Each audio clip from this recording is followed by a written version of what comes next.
সরকার চালাচ্ছে বিএনপি।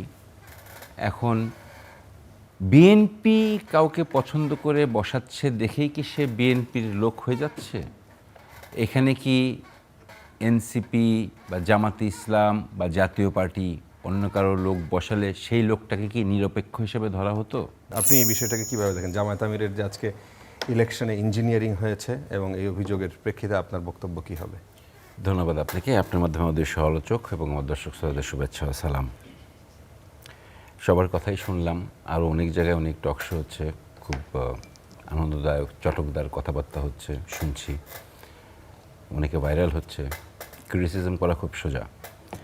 প্রথমত আমি বলতে চাই, ইন্টারিম গভর্নমেন্টের অনেক সফলতা থাকতে পারে, অনেক ব্যর্থতাও থাকতে পারে, কিন্তু একটা সফলতা নিশ্চিত, সেটা হচ্ছে আমি মনে করি বাংলাদেশের ইতিহাসে একটা রক্তপাতহীন ক্ষমতা ট্রান্সফারের যেই ইতিহাসটা গড়ে গেছে সেটা এই ইলেকশনে কোনো সমস্যা ছিল না।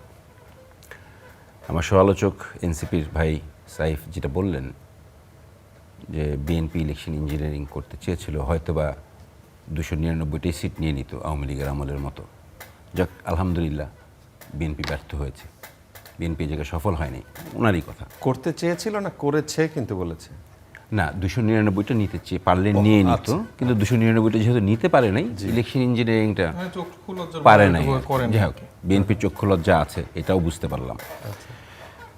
আর জামায়াতের আমির সাহেব যেগুলা বলেছেন, দেখেন, জামায়াতের ইলেকশনের আগের থেকে নিয়ে বলেছে ইলেকশনে যাবে না, পিআর চাই, ইলেকশনে এত তাড়াতাড়ি কেন, তারেক রহমান আসে না কেন, তারেক রহমান হ্যাঁ বলে না কেন, এখন হচ্ছে তারেক রহমান পার্লামেন্টে কথা বলে না কেন, তারেক রহমান বাস দিয়ে চলে, ওনারও বাস চাই।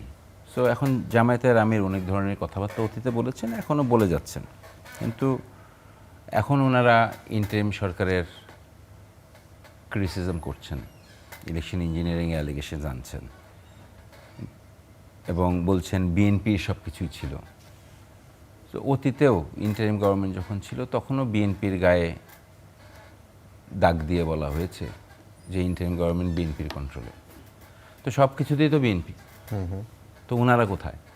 ইন্টারিম গভর্নমেন্টে তো ওনারাই ছিলেন, তাহলে ওনারাও বিএনপির কন্ট্রোলে ছিলেন। তো ওনারা একটু খোলাসা করে বলে দেখ যে বিএনপি কীভাবে ওনাদেরকে কন্ট্রোল করেছে। এখন ইলেকশন ইঞ্জিনিয়ারিং বলেন, পুলিশ রিফর্মের কথা বলেন, খলিলুর রহমান সাহেবের কথা বলেন। খলিলুর রহমান সাহেবের সম্বন্ধে আমি বিস্তারিত জানি না, সত্য। উনি কি দলে ছিল? আমার ওনার সম্বন্ধে আমার ডিটেলস জানা নেই।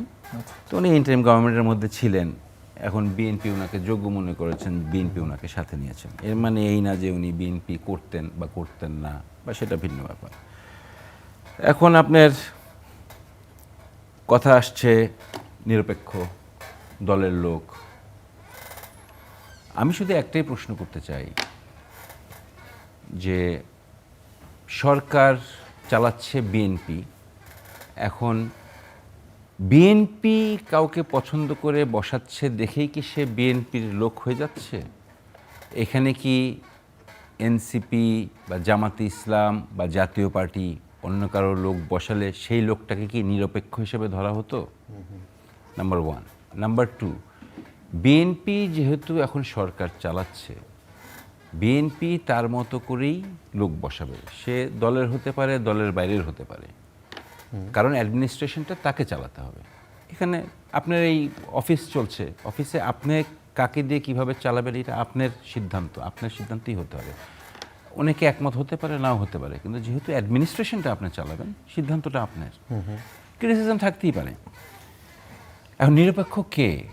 আমি যদি বলতে চাই যে নিরপেক্ষ আসলে কেউ না, বাংলাদেশের প্রেক্ষাপটে, রাজনৈতিক প্রেক্ষাপটে নিরপেক্ষ কেউ না। এখন এনসিপির থেকে, যেরকম পার্লামেন্টে কয়েকদিন আগে কথা উঠেছিল যে ওনারা কি কমিটির বিষয়ে ওনারা চেয়েছিলেন যে 50-50 যদি হয় প্রতিনিধিত্ব, তাহলে ওনারা কমিটিতে বসবেন। 70টা সিট নিয়ে তো 50-50 রিপ্রেজেন্টেশনে একটা কমিটিতে বসা যায় না। তো সেরকম দাবি করে যদি বলেন যে এখন আমার কথা শোনা হচ্ছে না, আমার কথা মানা হচ্ছে না, তাহলে তো ভাই আর হবে না।